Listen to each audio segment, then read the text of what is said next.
Have you ever felt anger consuming you from within, like an uncontrollable fire burning everything in its path? Imagine for a moment that there is an ancient method, tested for over 2,500 years, that can transform that destructive fire into the serenity of a calm lake. Buddhist monks have mastered the art of controlling anger in the most extreme circumstances, and today, you're going to discover exactly how they do it. What you are about to learn isn't just simple self-help advice, but profound techniques that have enabled countless Buddhist practitioners to maintain inner peace even when the outside world is falling apart. If you've ever felt hijacked by rage, if you've said or done things you later regret, or if you simply want to live more serenely, these 6 Buddhist techniques will forever change your relationship with anger. Anger is considered in Buddhism to be one of the 3 poisons of the mind, along with ignorance and attachment. The Buddha described it as grasping a burning coal with the intention of throwing it at someone else, only to get burned. This metaphor perfectly captures the self-destructive nature of anger. When we allow rage to control us, we are the ones who suffer the most, not necessarily the person or situation that provoked our reaction. But here is the most important revelation that Buddhism offers. Anger is not your enemy. It is a teacher in disguise, a warning sign indicating where you still have inner work to do. Monks do not seek to violently eliminate or suppress anger, but rather to transform it through a deep understanding of its nature. Before we delve into specific techniques, you need to understand a fundamental principle of Buddhism. Everything is impermanent. Your anger, however intense it may be right now, is temporary. This understanding alone has transformative power. When you're in the midst of an emotional storm, it seems like that state will last forever. But it won't. Anger arises, reaches its peak, and then dissolves, like ocean waves. The problem is that most people feed their anger with recurring thoughts, reliving it again and again, like someone constantly stoking the embers of a fire to keep it alive.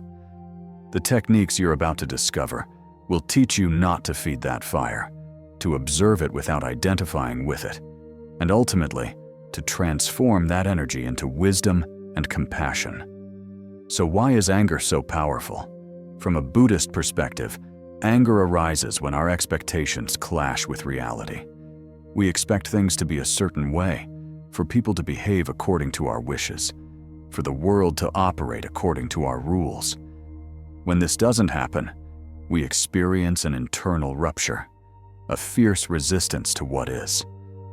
This resistance is the seed of anger. The more we cling to our rigid expectations, the more intense the fire of rage will be when reality doesn't cooperate. Buddhist monks understand that most human suffering stems from this constant struggle against reality as it is. That's why their techniques don't focus on changing the external world, but rather on transforming our relationship with what happens. It's also crucial to understand that anger has many layers. What we experience as anger on the surface is often the result of deeper, more vulnerable emotions, like fear, pain, frustration, or a sense of powerlessness. Anger functions as emotional armor, a way to protect ourselves from feeling weak or hurt. It's easier to feel angry than to admit that we're scared or hurt. That's why one of the keys to working with anger from a Buddhist perspective is developing the courage to look beneath the surface, to ask ourselves, what's really under this rage? What need isn't being met? What pain am I trying to avoid feeling?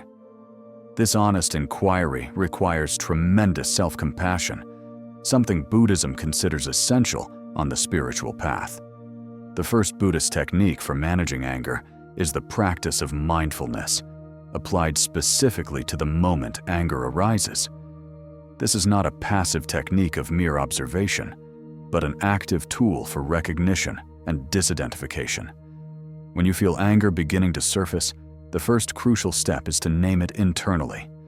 Say to yourself, mentally, or even quietly if you are alone, "Anger is present," or "Anger is arising."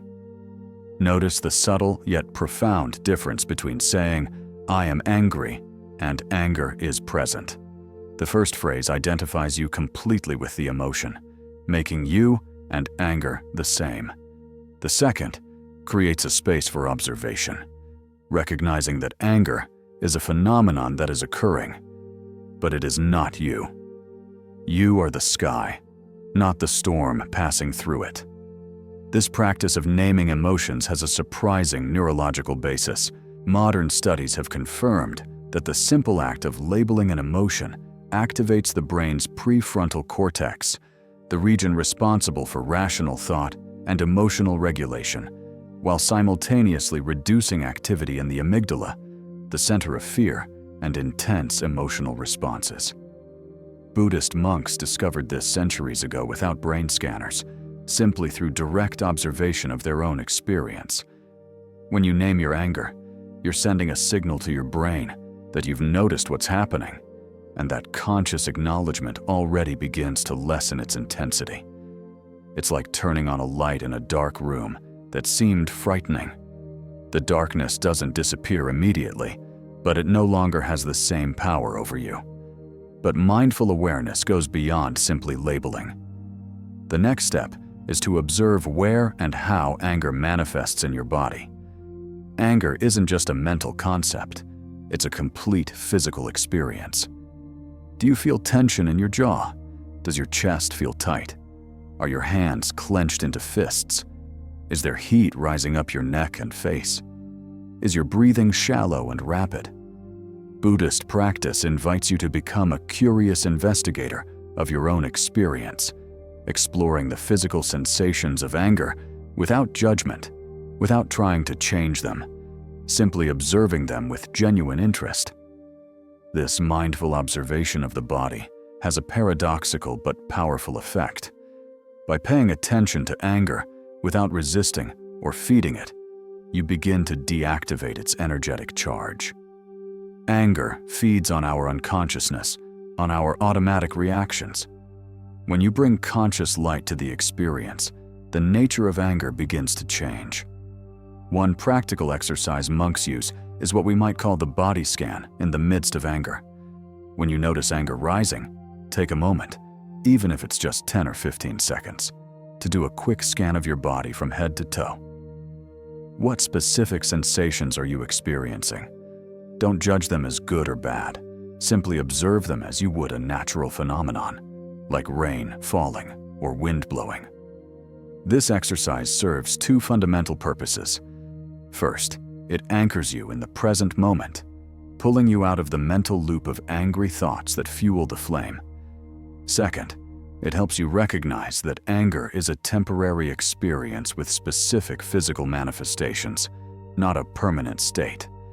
With regular practice, you will develop the ability to notice the first subtle signs of anger before it erupts into a full-blown storm, giving you the opportunity to intervene early.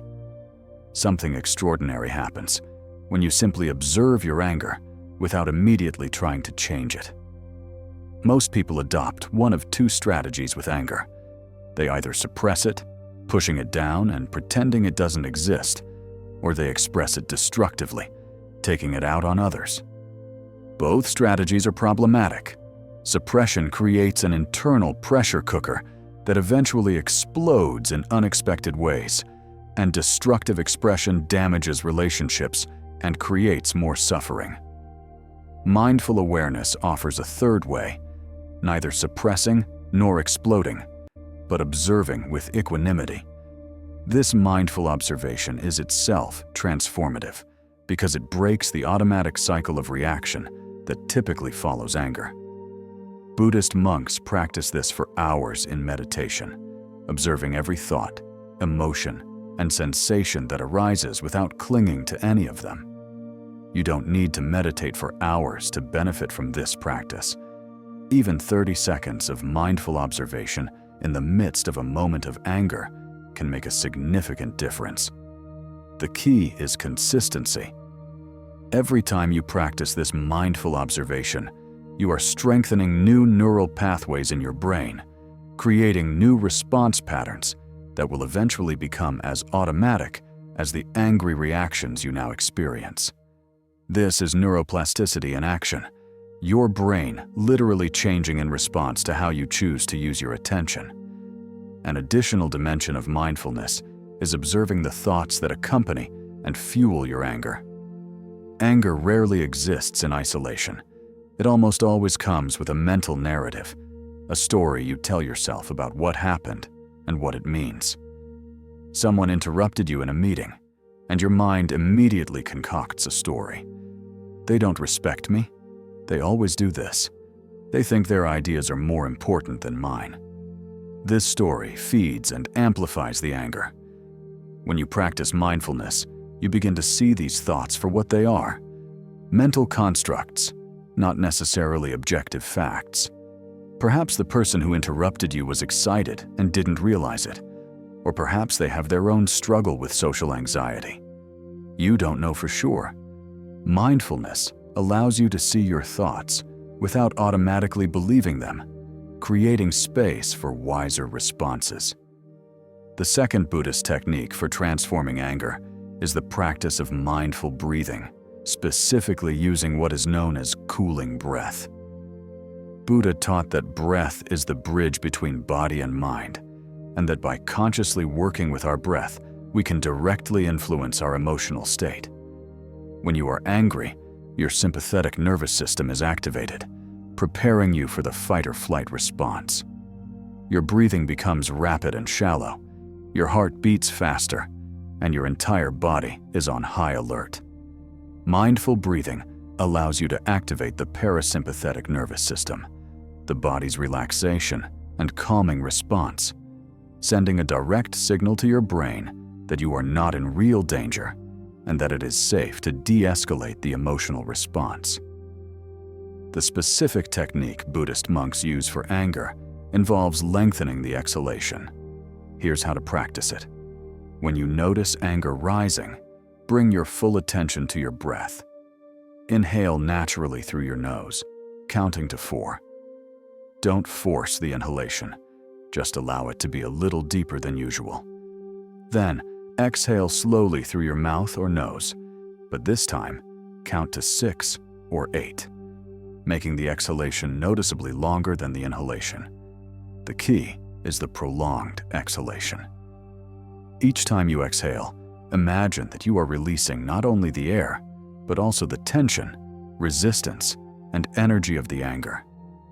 Repeat this breathing pattern at least 5 times, or until you feel the intensity of the anger has significantly decreased. Why does this work? Prolonged exhalation stimulates the vagus nerve, a cranial nerve that plays a crucial role in regulating the nervous system. When you activate the vagus nerve through conscious breathing, you are literally changing your brain chemistry and physiological state. It's impossible to maintain the same level of anger when your body is receiving signals of calm and safety. This is one of Buddhism's most practical contributions.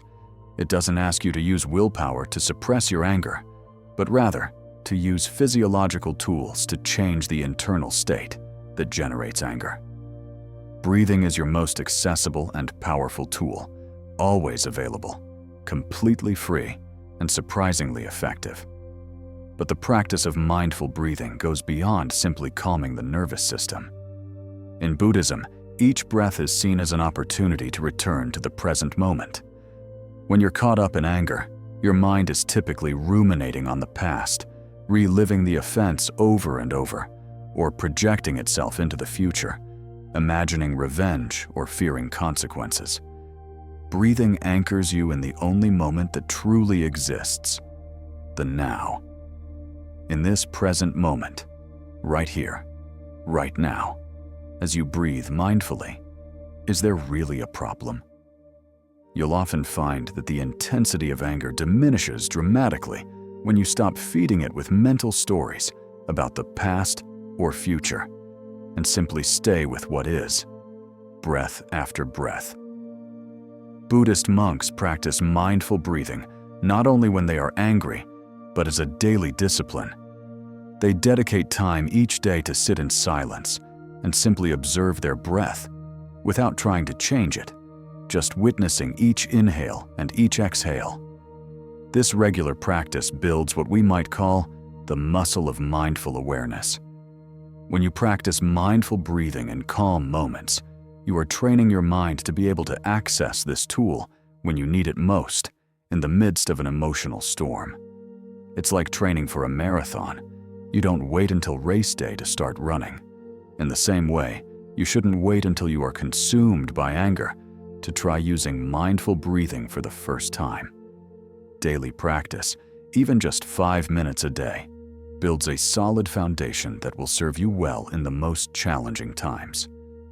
A powerful variation of this technique is to combine conscious breathing with a mental phrase or mantra. For example, as you inhale, you might think or say to yourself, "I am breathing calmly." As you exhale, "I am releasing anger." Or you can use shorter phrases, in, calm, out, anger. Combining physical breathing with a mental intention amplifies the effect of the practice. Your mind has something concrete to focus on, making it harder to fall back into the loop of angry thoughts. This technique has been used by Buddhist monks for centuries, precisely because it works not as a temporary suppression of the emotion, but as a genuine transformation of your inner state. There's something important you need to know about mindful breathing. At first, it may feel uncomfortable or even seem to temporarily intensify your anger. This is normal and expected. When you begin to consciously pay attention to your internal state, you become more aware of the intensity of what you're feeling.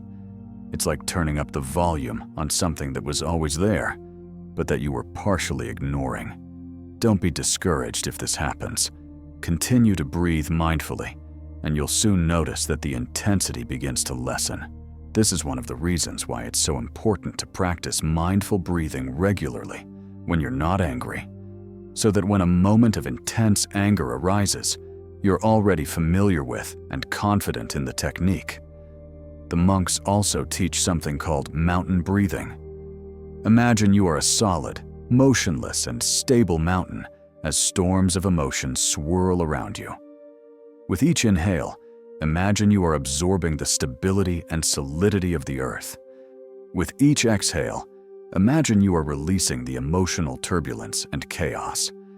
This visualization, combined with mindful breathing, creates a deep sense of grounding and stability that makes it much harder to be swept away by waves of anger. You are not denying the anger or pretending it isn't there. You are simply choosing not to be defined or controlled by it. Another fascinating aspect of mindful breathing is that it gives you something to do in moments of anger, when the typical action would be reactive and potentially harmful. When you feel anger rising and your impulse is to say something hurtful or do something you'll regret, mindful breathing gives you a constructive alternative. Instead of acting impulsively, you breathe consciously. This simple act of choosing breath over reaction is already an act of self-discipline and wisdom. You are training your mind to respond rather than react. And with each instance of practice, you strengthen that new neural pattern. Mindful breathing also has long-term benefits beyond immediate anger management. People who regularly practice mindful breathing report lower overall levels of stress and anxiety, better sleep quality, greater mental clarity, and a greater sense of overall well-being. This makes sense when you understand that mindful breathing regulates your nervous system. Instead of constantly living in a state of heightened stress, you begin to spend more time in states of calm and relaxation. This not only makes you more resilient to anger, but also improves your overall quality of life. Your threshold for what bothers you naturally rises when your baseline of calm is deeper. It's important to mention that mindful breathing isn't an instant magic cure that will eliminate all your anger in 5 seconds. especially if the anger is very intense or has been building up for a long time. It may take more time and practice for mindful breathing to have a significant effect. But what it does immediately is give you an anchor point, a place you can return to again and again when your mind wants to drift back to angry thoughts. Each time your mind wanders to the story of why you're angry, you gently bring it back to your breath. This may require bringing it back dozens of times in just a few minutes, and that's perfectly fine. The practice is the act of returning, not the state of never leaving. Zen Buddhists have a saying, "The breath is the vehicle, not the destination."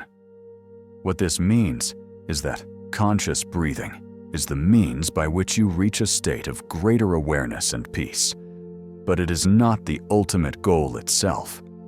The ultimate goal is to live from a place of mindful presence, equanimity, and compassion in every moment of your life.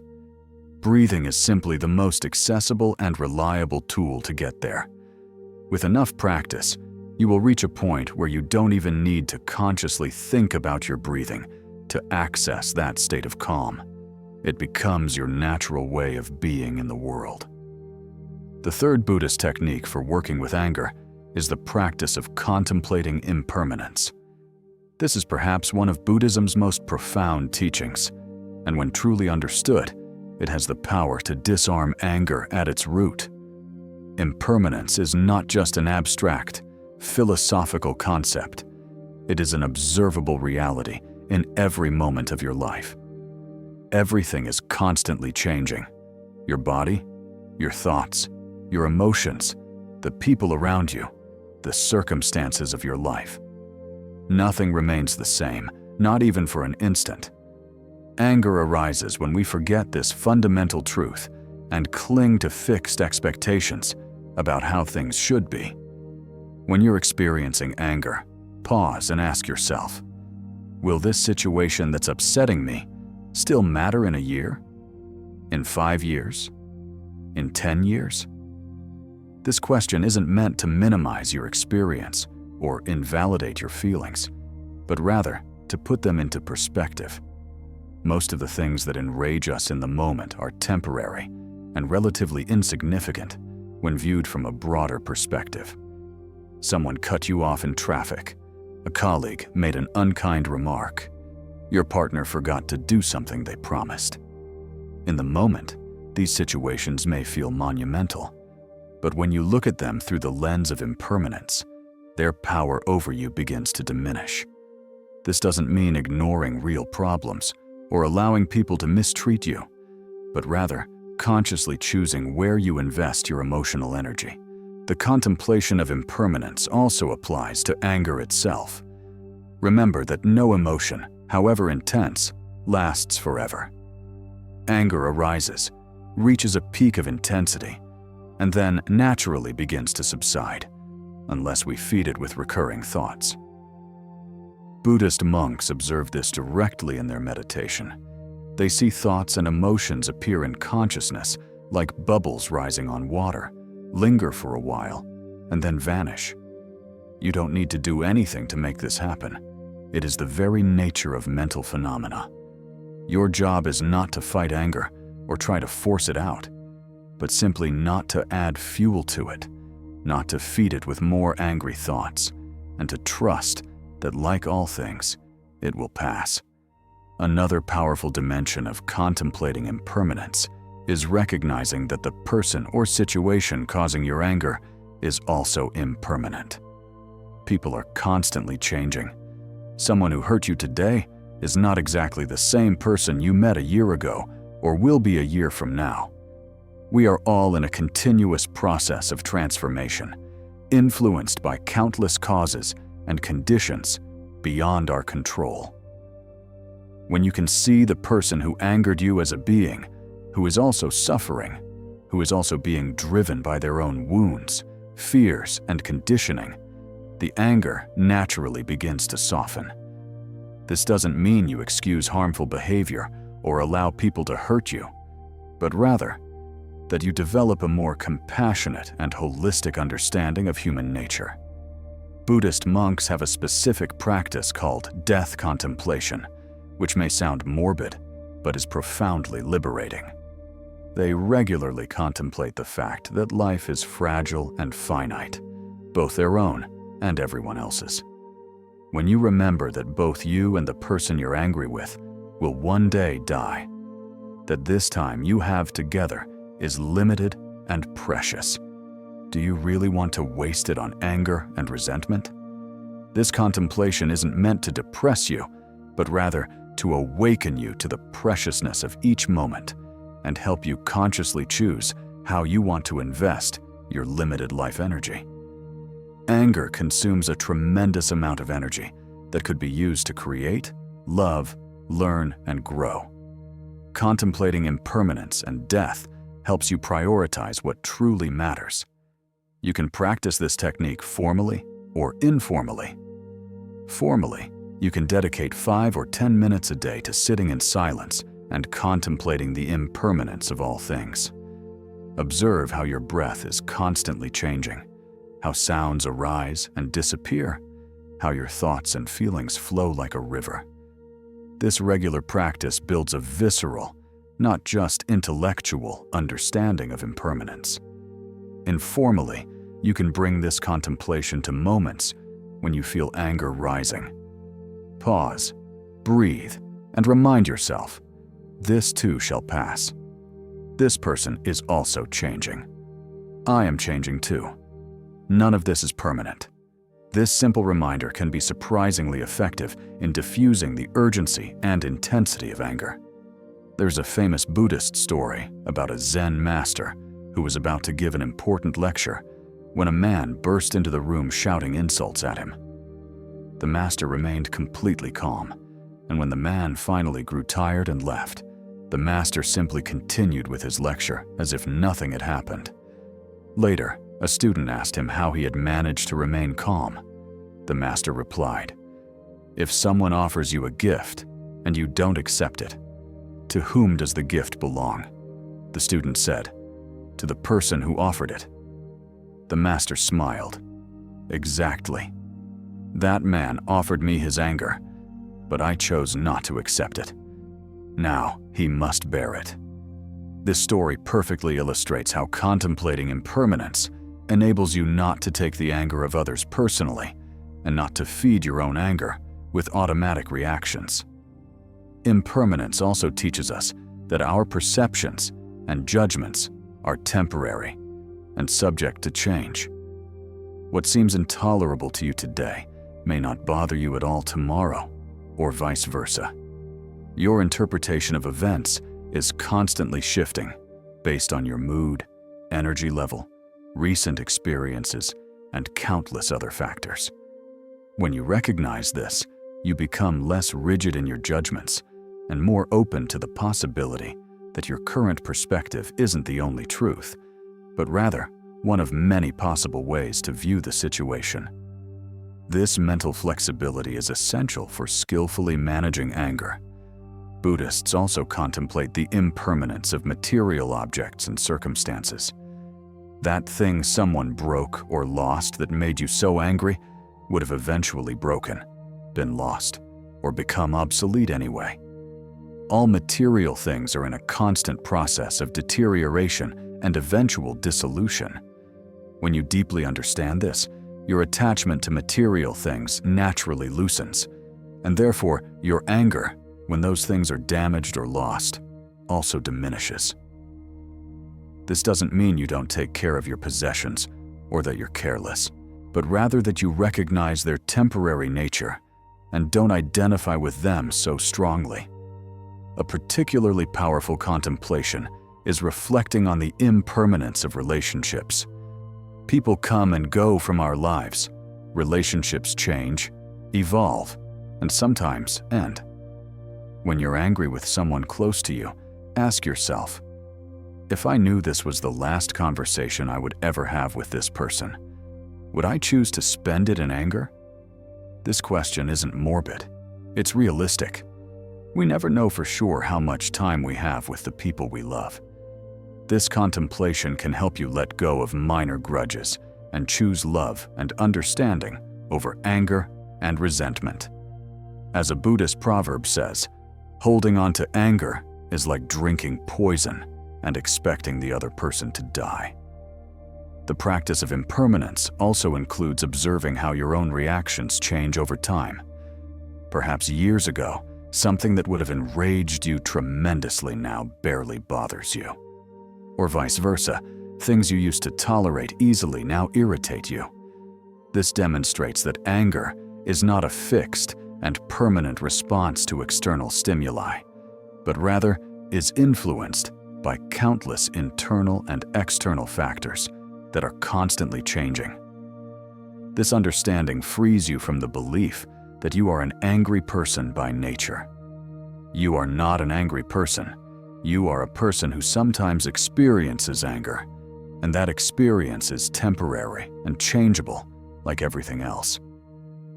The fourth Buddhist technique for transforming anger is the practice of compassion, specifically what is known as metta, or loving kindness.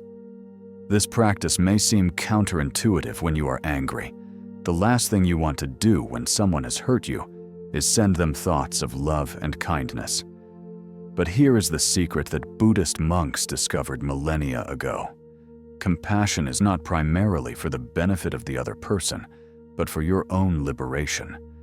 When you cultivate compassion, even towards someone who has hurt you, you are freeing your own heart from the prison of resentment and bitterness. Anger may give you a temporary sense of power or righteousness, but in the long run, it keeps you chained to the person or situation that hurt you.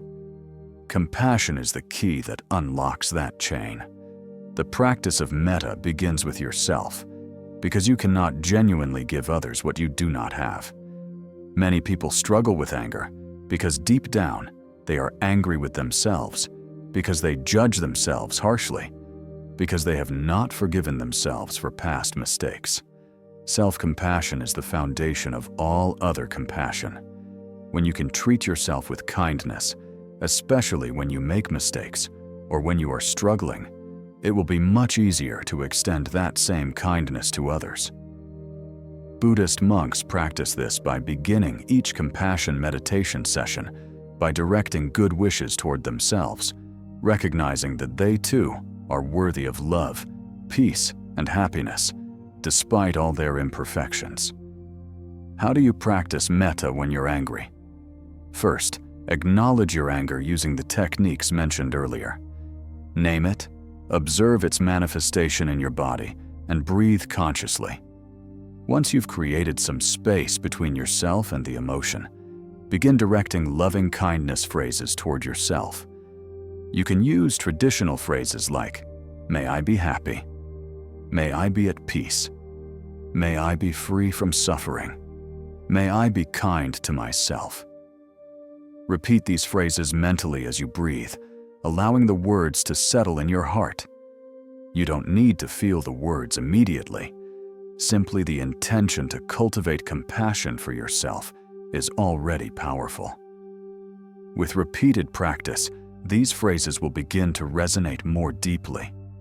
After spending a few minutes cultivating compassion for yourself, the next step, when you feel ready, is to extend that compassion to the person you're angry with. This is the most challenging step, and it's important not to force it. If you feel the anger is still too intense, it's okay to stick with compassion for yourself for now.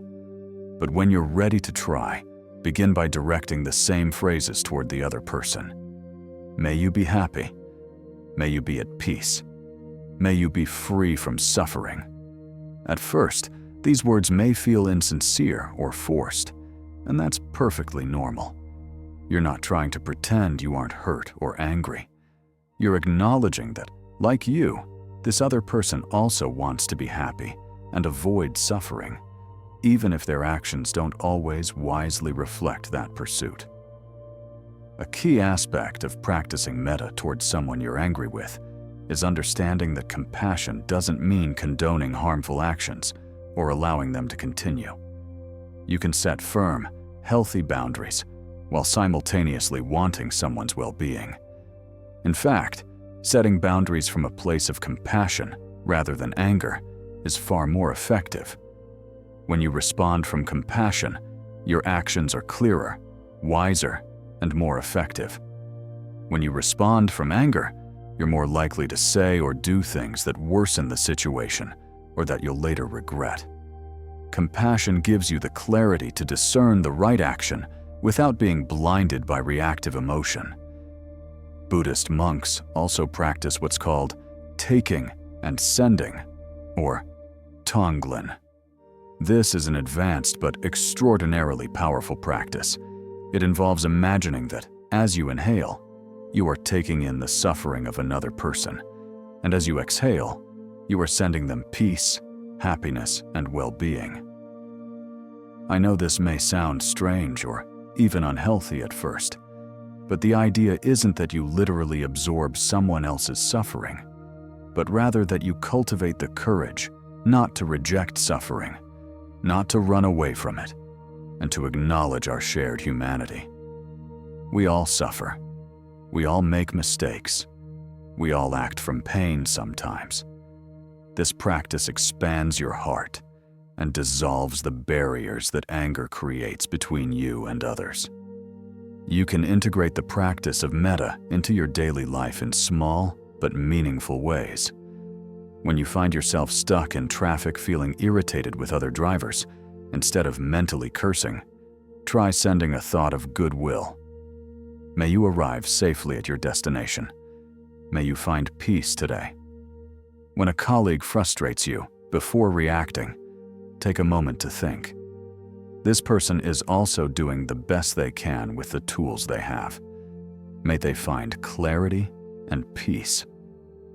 These small moments of practice accumulate and gradually transform your relationship with anger and with the people around you. Compassion is a muscle that gets stronger with use.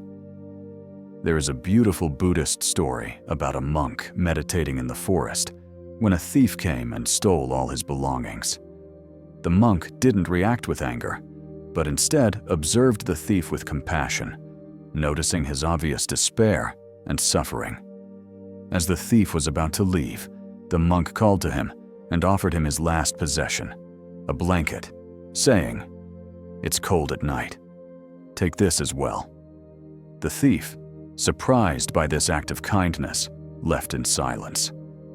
Years later, that same thief became a Buddhist monk, transformed by that encounter of unconditional compassion. This story illustrates how compassion not only liberates your own heart, but also has the power to transform others. The practice of metta also includes developing compassion for the difficult people in your life proactively, not just when you're already angry with them. Buddhist monks have a practice where they systematically cultivate loving kindness toward different categories of people, first toward themselves, then toward someone they love, then toward a neutral person with whom they don't have a strong emotional connection, then toward a difficult person, and finally toward all beings. This gradual progression helps you sustainably expand your circle of compassion. When you regularly practice sending good wishes to that difficult person in your life, even when you're not actively angry with them, you build a foundation of compassion that will make it much easier to maintain equanimity when conflicts arise. A profound dimension of the practice of compassion is recognizing that we are all interconnected. Buddhism teaches that we do not exist as completely separate and independent entities, but are deeply connected to all other beings through invisible webs of cause and effect. Your well-being is intimately linked to the well-being of those around you. When someone is suffering and acting from that suffering in ways that hurt you, your angry response only adds more suffering to the system. But when you respond with compassion, you are contributing to the healing not only of that person, but of the entire web of relationships in which you exist. This understanding of interconnectedness makes compassion not just a beautiful moral ideal, but a profoundly wise and pragmatic response. It's important to mention that cultivating compassion doesn't mean becoming a doormat or allowing people to mistreat you. Compassion includes compassion for yourself, which means protecting yourself from harm and setting clear boundaries when necessary. Buddhist monks speak of fierce compassion, a compassion strong enough to say no when needed, to walk away from toxic situations, to confront injustice. The difference is that these actions are taken from a place of clarity and care, not from a place of reactive anger and revenge. You can be firm without being cruel. You can protect yourself without hating. You can set boundaries without resentment. The fifth Buddhist technique for working with anger is the practice of deep inquiry, or what is known as vipassana, which means seeing clearly. This technique invites you to go beyond the surface of anger and explore the causes and conditions that generated it. Most people react to anger automatically, either by suppressing it or expressing it destructively, without taking the time to truly understand where it comes from. Buddhism teaches that anger never arises from nothing. There are always specific causes and conditions that generate it. When you can clearly see these causes, anger begins to lose its power over you because you understand its conditioned, not absolute, nature. Deep exploration begins with an honest question: what's really beneath my anger? As we mentioned before, anger is often a secondary emotion that masks more vulnerable feelings. Perhaps beneath the anger toward your partner for forgetting an important date lies the pain of feeling unappreciated or the fear of not being important enough. Perhaps beneath the anger toward a colleague who received a promotion you wanted lies insecurity about your own worth or a fear of failure.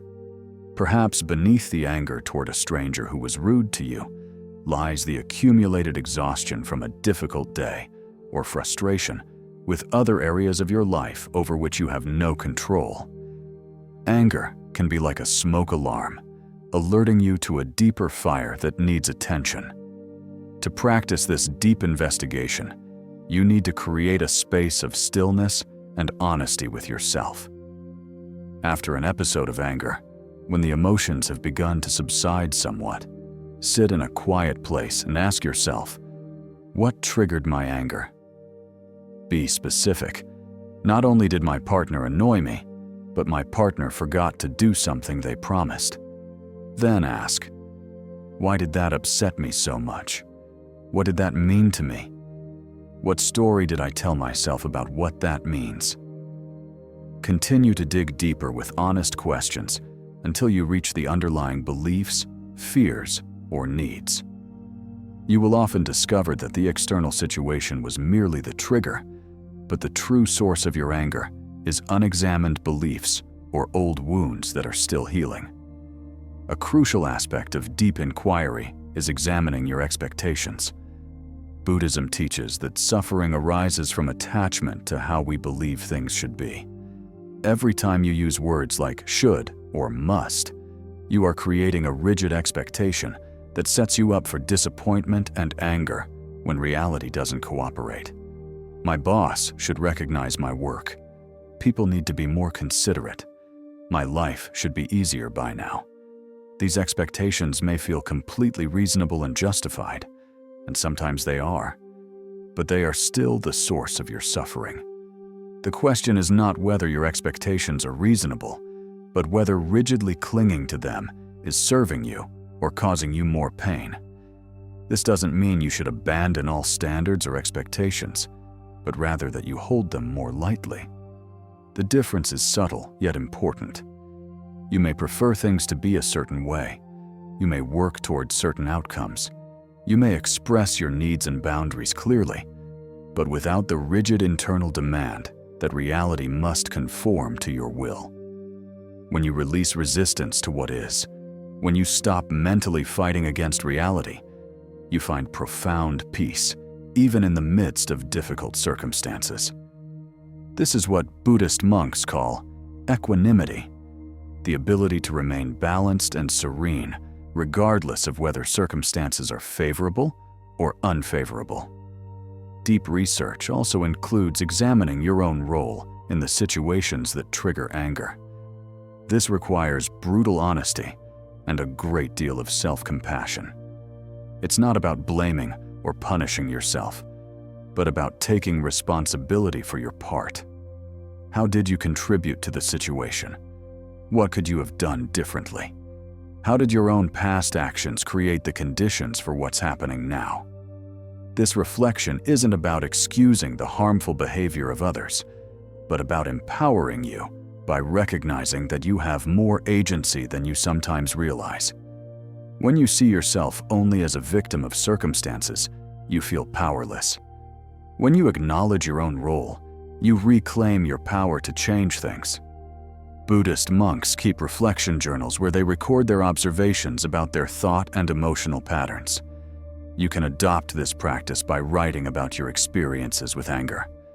After an episode of anger, write about what happened, what thoughts and emotions you experienced, what physical sensations you noticed, and what you discovered upon further investigation. Over time, you will begin to see patterns. Perhaps you notice that your anger arises more frequently when you are tired or hungry. Perhaps you identify certain recurring triggers or common themes. This understanding gives you valuable information for working proactively with your anger, addressing the conditions that make it more likely before it arises. A specific research technique Buddhists use is called the Four Noble Truths applied to anger.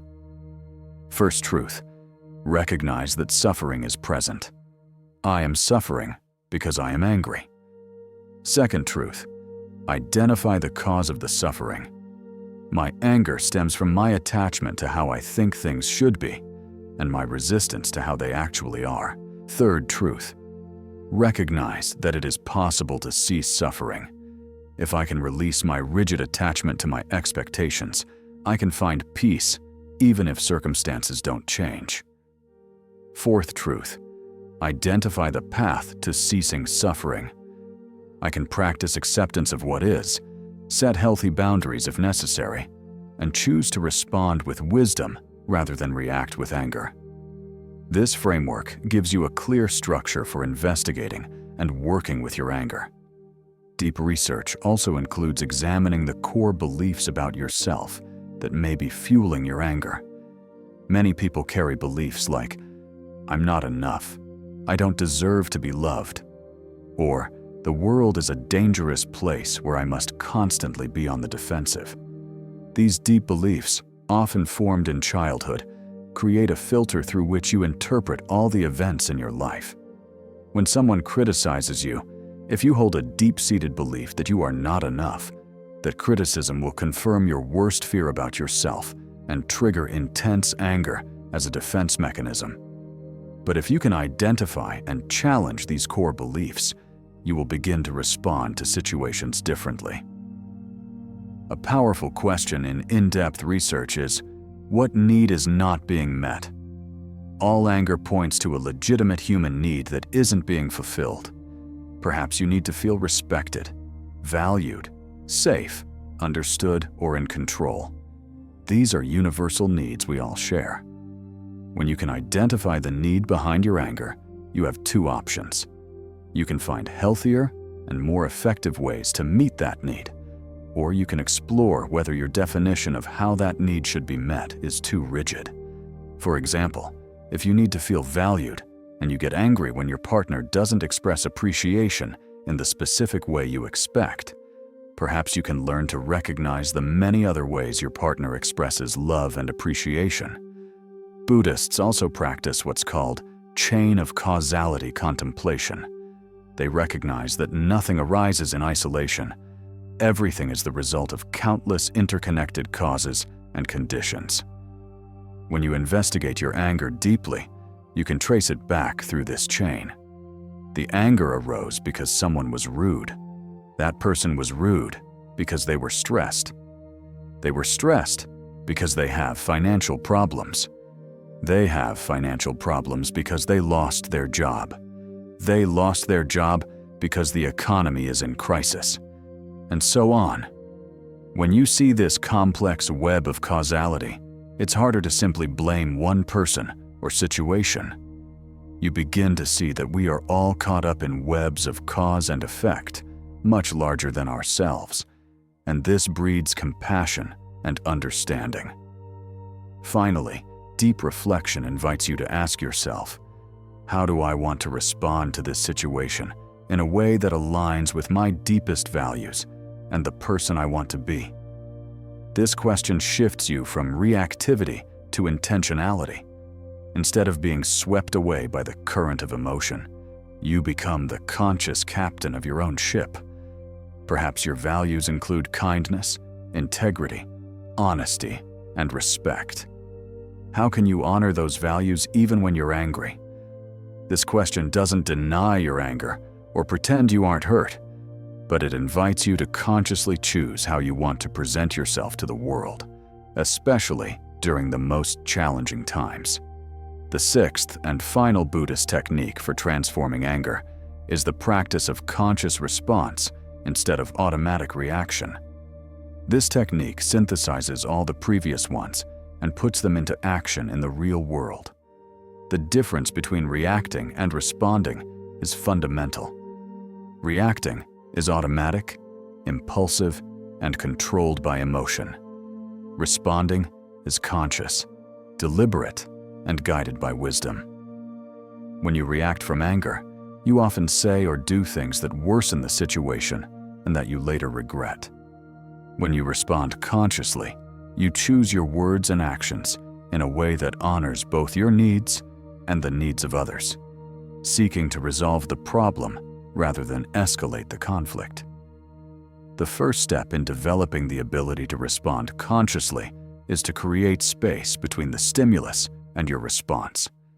Viktor Frankl, a Holocaust survivor, wrote, "Between stimulus and response, there is a space.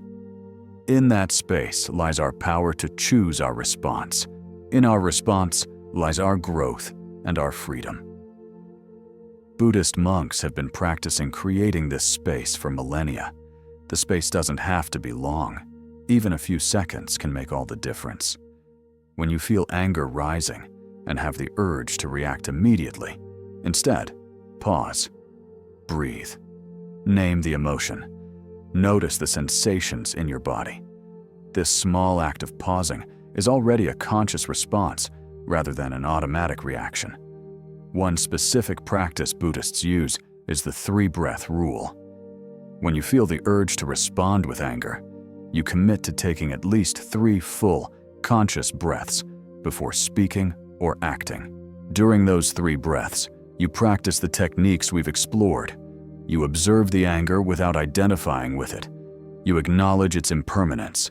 You cultivate a moment of compassion for yourself and the other person, and you quickly investigate what need is not being met.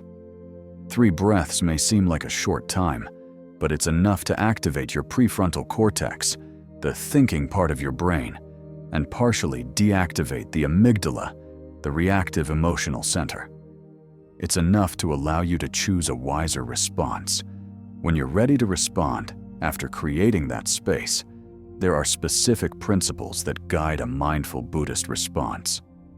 First, speak from your own experience rather than making accusations or judgments about the other person. Instead of saying, "You're always so irresponsible," you could say, "I get frustrated when this happens because I need to be able to trust the commitments we make." Notice the difference. The first statement is an attack that will likely put the other person on the defensive and escalate the conflict. The second is an honest expression of your experience that opens the possibility for dialogue and mutual understanding. Second, focus on the specific behavior that bothered you instead of making generalizations about the person's character. Instead of saying, "You're selfish," you could say, "When you took the last portion without asking if anyone else wanted it, I felt invisible." Generalizations about character are impossible to address and only create more conflict. Specific behaviors can be discussed, understood, and potentially changed. This principle of mindful communication recognizes that people are not their behaviors. We all make mistakes, and we all have the capacity to grow and change. Third, express your needs clearly without demanding that the other person meet them exactly in the way you expect. You might say, "I need to feel valued in this relationship, and I'd like to explore ways we can both feel more appreciated." This is very different from demanding, "You must call me every day and tell me you love me." The former opens a space for collaboration. The latter imposes a specific solution that may not be authentic or sustainable for the other person. Buddhist communication recognizes that there are many ways to meet a need, and the best solution often emerges from mutual dialogue, not unilateral imposition.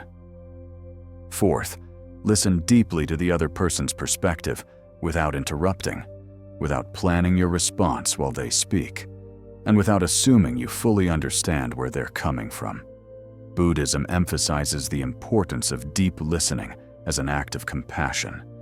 When you truly listen to someone, without an agenda, without judgment, only with the genuine desire to understand their experience, you are offering a profound gift. And you will often find that when people feel truly heard, their defensiveness lessens, and they become more open to listening to you as well.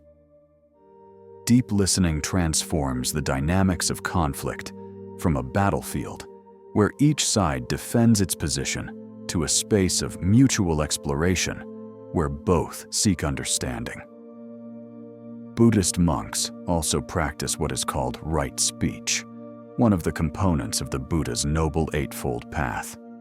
Right speech means speaking the truth, but in a way that is helpful, timely, gentle, and directed toward well-being. Before speaking, especially when angry, Buddhists ask themselves, "Is what I am about to say true?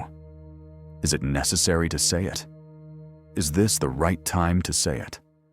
Can I say it in a kind way? Will what I am about to say contribute to well-being and mutual understanding?"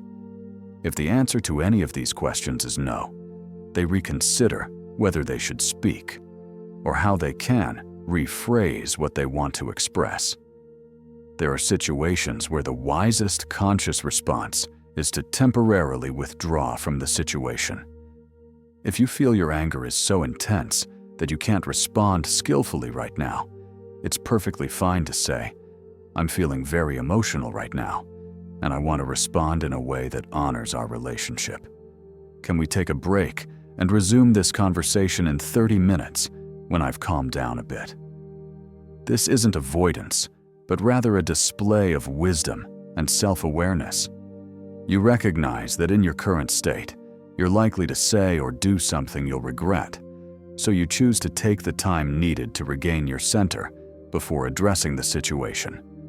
However, if you choose to withdraw temporarily, it's crucial that you actually use that time to practice the techniques we've explored: mindful breathing, observing your anger without feeding it, contemplating impermanence, cultivating compassion, and deeply investigating what's really happening for you. Don't use that time to ruminate on all the ways the other person is wrong or to build your case for why you're right. That will only intensify your anger. Use the time to return to a state of greater balance and clarity from which you can approach the situation more constructively. A conscious response also includes knowing when and how to set firm boundaries. Buddhist compassion doesn't mean allowing people to hurt you repeatedly without consequences.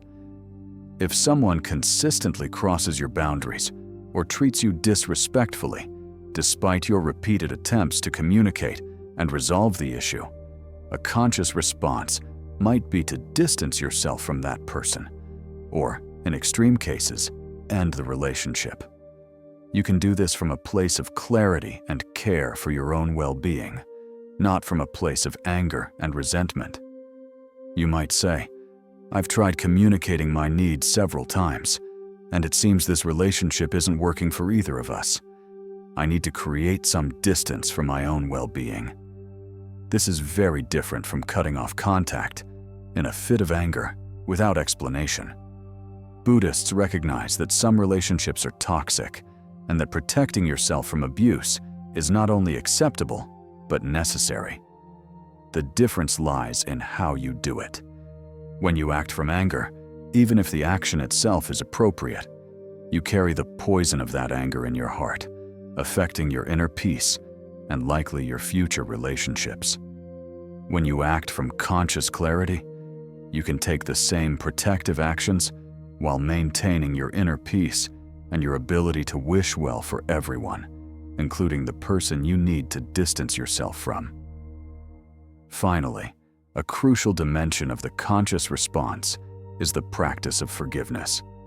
Forgiveness in Buddhism doesn't mean forgetting what happened, nor does it necessarily mean reconciling with the person who hurt you, nor does it mean declaring that what they did was right. Forgiveness means letting go of the emotional hook that keeps you connected to the painful event of the past, freeing yourself from the resentment that is poisoning you. You can forgive and still maintain clear boundaries. You can forgive and still allow yourself to feel the pain of what happened. Forgiveness is fundamentally for you, not for the other person. It is the decision to no longer carry the weight of resentment, because you recognize that this weight is harming you more than anyone else. Now that you've explored these 6 Buddhist techniques for managing anger, it's time to talk about how to integrate them into your daily life in a practical and sustainable way. Knowledge without practice is like having a treasure map, but never taking the first step toward it. These techniques aren't abstract theories for intellectual contemplation.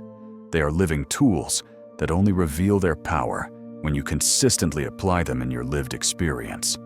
True transformation doesn't come from understanding these techniques once, but from practicing them repeatedly until they become your natural way of relating to anger. The key to integrating these practices is to start small and be consistent, rather than trying to do everything perfectly from the beginning.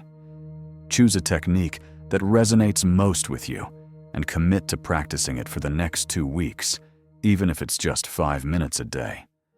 Perhaps it's mindful breathing each morning upon waking, or contemplating impermanence each night before sleep, or practicing metta by sending good wishes to someone different each day.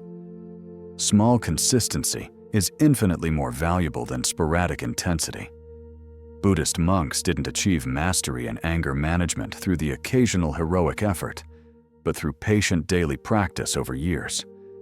An effective way to integrate these techniques is to create what you might call an anger action plan. This plan is created when you're calm, not in the heat of a moment of rage.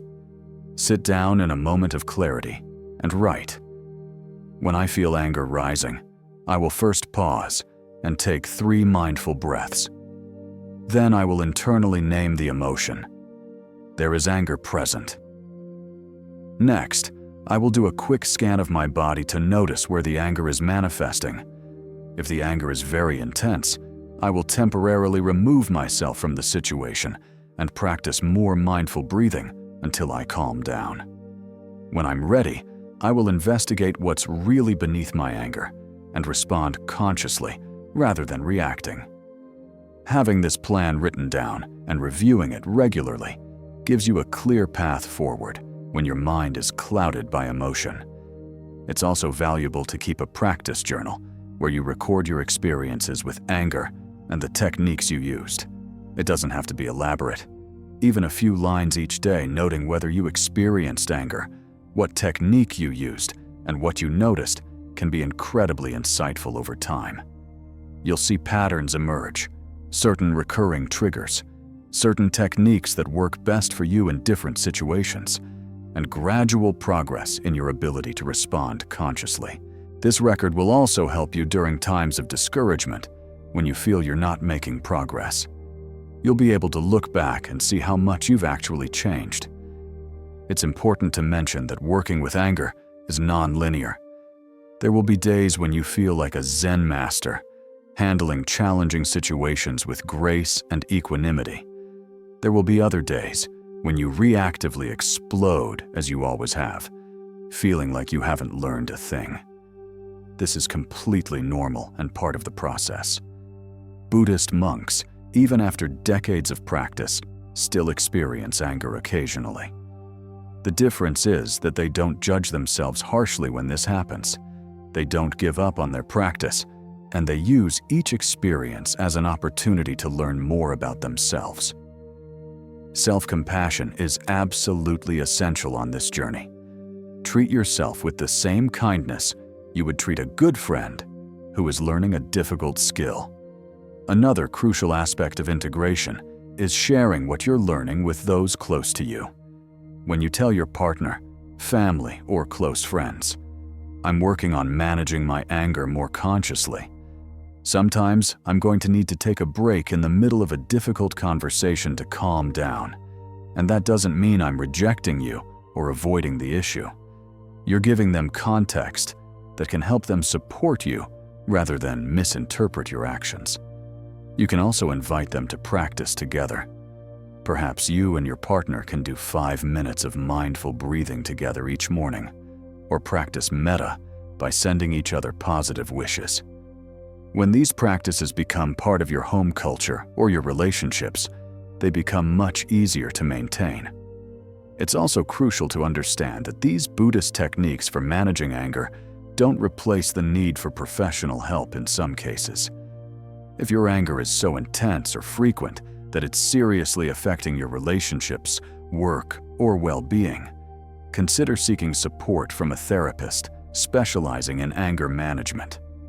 Buddhist practices can be extremely powerful, but some people need additional support to address past trauma, emotional regulation disorders, or deeply ingrained patterns. There's no shame in seeking professional help. In fact, doing so is an act of wisdom and self-care. As you progress in your practice, you will begin to notice subtle yet profound changes in how you experience life. Your threshold for what bothers you will naturally rise. Things that would have previously enraged you will only mildly bother you, or not bother you at all. When anger does arise, its intensity will be less and its duration shorter.